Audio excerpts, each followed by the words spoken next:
नमस्कार। सीडीएसएल का स्टॉक 45% तक करेक्ट हो चुका है और जब ये कंपनी अपना आईपीओ लेकर आई थी सिर्फ 149 रुपीज में इसका कंपनी का स्टॉक मिल रहा था। 150 रुपए से लेकर 2000 रुपए तक की इस कंपनी के स्टॉक ने जितना भी सफर तय किया है उसका क्या पास्ट रहा है, क्या प्रेजेंट रहा है और क्या फ्यूचर होने वाला है। आज की इस वीडियो में पूरी कंपनी को इन डिटेल में ब्रेक डाउन करने वाले हैं। साथ ही साथ ये भी शेयर करूंगा कि क्या कंपनी के अंदर अपॉर्चुनिटीज अब आने वाली है और लास्ट में हम ये भी डिस्कस कर रहे होंगे कि सीडीएसएल के अंदर आने वाले फ्यूचर का 2-3 साल क्या दिख रहा है, किस वजह से, और ये सारी चीजों को ब्रेक डाउन करने वाले हैं। तो चलो इस वीडियो को शुरू करते हैं बिना किसी देरी के। Let's begin. देखो, सबसे पहले तो सिंपली ये समझ लेते हैं कि सीडीएसएल का नॉर्मली बिजनेस क्या है। सभी को पता है बिजनेस क्या है, लेकिन किस तरीके से बिजनेस यहां से लेकर वहां तक पहुंचा है उसका एक छोटा सा रिकैप दे देता हूं मैं।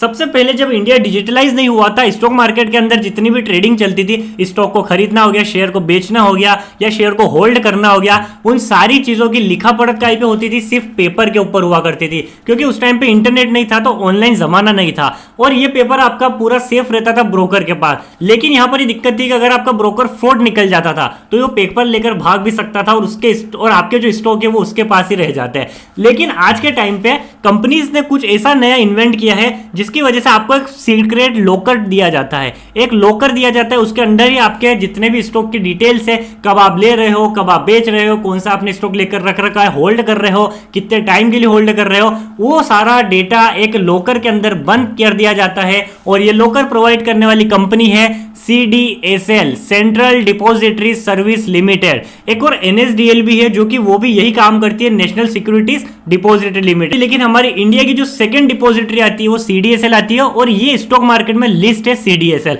अभी एनएसडीएल का भी थोड़े टाइम में आईपीओ आने वाला है। बाकी अभी हम बात करते हैं मेनली सीडीएसएल के बारे में। ठीक है, तो कंपनी का मोटा मोटा बिजनेस देखा जाए तो जितना भी पेपर वर्क पहले के टाइम पे हुआ करता था उसको ऑनलाइन कर दिया गया है, सारा काम डिजिटलाइज कर दिया गया है। अब यहां पर फ्रॉड होने की चांस क्यों नहीं है? क्योंकि अब आपका जो सीडीएसएल के अंदर क्या क्या पड़ा है, क्या रख रखा है, आपने कब बेचा क्या नहीं बेचा, इसके ऊपर ब्रोकर की नजर नहीं रहती है, इसके ऊपर सेबी की नजर रहती है। अब ये जो सीडीएसएल है वो आपको इतनी अच्छी गारंटी दे रही है कि आपके साथ फ्रॉड नहीं हो सकता, आपकी सारी चीजें हमारे पास सेफ पड़ी है, तो उसका थोड़ा सा वो चार्जेस लेगी। इसी वजह से तो कंपनी पैसे कमा रही है। सीडीएसएल कमाती है एक तो एनुअल चार्जेस से मेनली, जैसा कि आपको ग्राफ दिख रहा होगा, एनुअल चार्जेस हो गया, ट्रांजैक्शन चार्जेस हो गया, ई वोटिंग भी होती है, ऑनलाइन ई वोट, आईपीओ के वाले साथ हो गया पैसा, और अदर तरीके से पैसा कंपनी कमाती है। एक ट्रांजैक्शन फीस भी होती है, जैसे कि आज मेरे में एक स्टॉक को लिया मैंने और अगर वो मेरे सीडीएसएल के डिपॉजिटरी अकाउंट में आ गया है तो वो जब मैं उसको बेचूंगा तो वहां पर एक ट्रांजैक्शन चार्ज लेती है सीडीएसएल। अब देखो, नॉर्मली अगर हमारे सीडीएसएल में स्टॉक नहीं आता है तो सीडीएसएल का चार्जेस नहीं लगता है,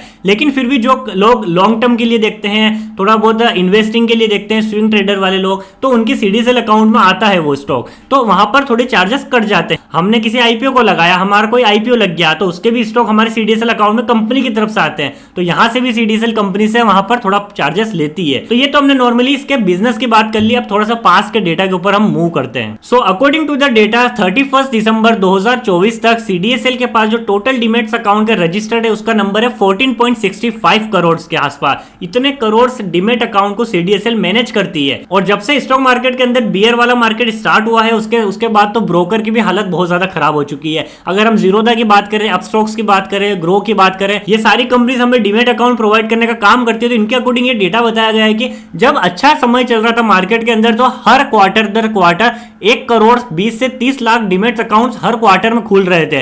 लेकिन वो नंबर जब से बियर मार्केट आया है वो काफी कम हो गया और वो 1 करोड़ से भी नीचे है। अप्रोक्सीमेटली देखा जाए तो 92 लाख के आसपास अब डीमैट अकाउंट खुलते हैं। तो चलो आपके साथ एक इंटरेस्टिंग डेटा शेयर करता हूं जिससे आपको सारी पिक्चर एकदम क्लियर हो जाएगी। आ जाओ मेरी स्क्रीन पर। जैसा कि आपको निफ्टी 50 का ये चार्ट दिख रहा होगा, ये निकल रहा है अक्टूबर 2021 से। अक्टूबर 2021 से अगर आप देखोगे और जुलाई 2022 तक देखोगे तो हम इसकी सेल्स को देखते हैं क्वार्टरली, जिस हिसाब से आपको दिखेगी। जब मार्केट बियर मार्केट वाला आया है तो आपको सेल्स भी यहाँ पर डिक्लाइन दिखेगी। जैसे कि 21 अगर अक्टूबर 2021 वाला डेटा देखा जाए तो 152 करोड़ से जो डिक्लाइन हुआ है रेवेन्यू, वो साफ दिखाता है कि जब मार्केट यहाँ पर डिक्लाइन हुआ था वहां पर इसका रेवेन्यू भी ड्रॉप हुआ है। अब एक और नेक्स्ट डेटा ये बोलता है कि जब यहाँ से मार्केट चढ़ा था, यानी कौन सा वाला डेटा है, मार्च क्वार्टर 2023 के बाद वाला, 1 अप्रैल से लेकर देखा जाए तो 30 अक्टूबर तक, यानी कि 2023 जो हमारा ईयर था वो अप्रैल से लेकर जो दिसंबर तक था उसका आपको अच्छा खासा मार्केट चढ़ा था। तो आपको यहाँ पर साफ दिखेगा कि इसका जो रेवेन्यू है वो भी अच्छा खासा यहाँ पर चढ़ा है, 125 करोड़, 150 करोड़,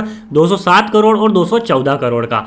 अब मतलब ये चीज हमको साफ दिख गई कि जब जब मार्केट बढ़ता है तब तक सीडीएसएल का अच्छा खासा रेवेन्यू बनता है। तो यहाँ पर इसका जो पूरा रेवेन्यू है यहाँ पर आपको सितंबर से दिसंबर में गिरता हुआ दिखा है। तो यहाँ से हम फ्यूचर का एक नॉर्मल प्रेडिक्ट कर सकते हैं यहाँ से कि जब हमारे दिसंबर से जनवरी तक मार्केट और ज्यादा करेक्ट हुआ है तो हमको यहाँ पर रेवेन्यू के अंदर यहाँ पर डिक्लाइन देखने को मिलेगी। जब हमारे पास मार्च 2025 का डेटा आ जाएगा तो हमको रेवेन्यू के अंदर ड्रॉप मिलेगा। तो साफ बात है यहाँ पर नेट प्रॉफिट के अंदर भी ड्रॉप देखने को मिलेगा और साफ बात है ऑपरेटिंग प्रॉफिट के अंदर भी हमको ड्रॉप देखने को मिलेगा। तो ये कुछ होगी थोड़ी सी पास के डेटा के अनुसार कि किस तरीके से ये चीज वर्क करती है, किस तरीके से सीडीएसएल का स्टॉक वर्क करता है। और एक नजर अगर हम इसके बोरोइंग्स के ऊपर डालेंगे तो कंपनी के ऊपर कोई बोरोइंग्स नहीं है, सिर्फ 1 CR की बोरोइंग्स है जो कि कोई मैटर नहीं करती है क्योंकि अभी इसके पास रिजर्व 1300 करोड़ के पड़े हुए हैं कंपनी के पास। तो बोरोइंग्स नहीं है, डेट फ्री कंपनी है और बाकी चीजें कहीं पे डिपेंड है इसके पूरा क्वार्टरली रिजल्ट की मार्केट के ऊपर। अब देखो यहाँ से निफ्टी 50 यहाँ से कब यहाँ से रिकवर कर ऊपर जाएगी वो कोई नहीं कह सकता है, लेकिन अभी फिर भी मार्केट में ये बड़े बड़े इन्वेस्टर से बात चल रही है कि अभी 1 से 1.5 साल मार्केट थोड़ा स्टेबल होने में टाइम लगेगा।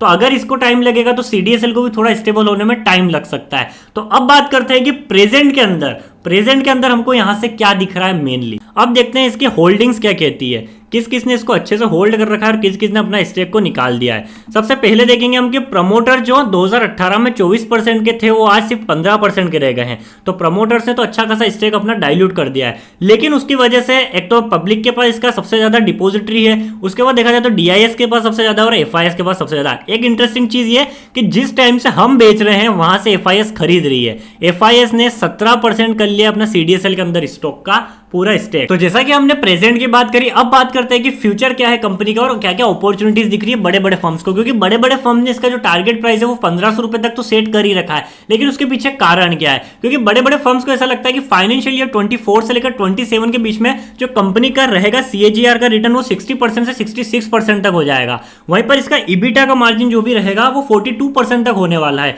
तो कंपनी के बड़े बड़े फर्म्स को यहां पर दिख रही है इसकी ग्रोथ आने वाले टाइम के अंदर, क्योंकि इसका जो एक और नेट प्रॉफिट है वो भी 31% से लेकर 35% तक भी ग्रो कर सकता है आने वाले टाइम के अंदर।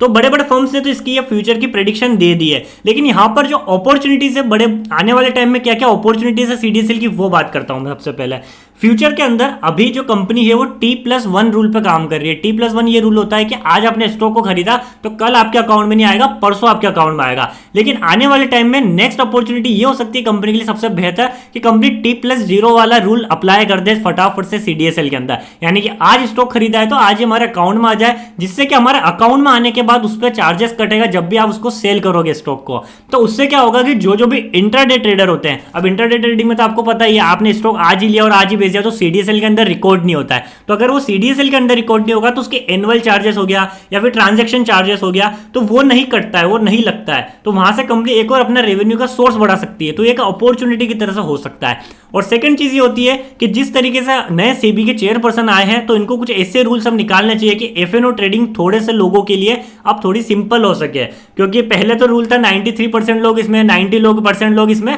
लॉस कर रहे हैं, लेकिन आने वाले टाइम में इसका डेटा 90 या 99% तक हो गया कि एफएनओ के अंदर तो सभी लॉस कर रहे हैं।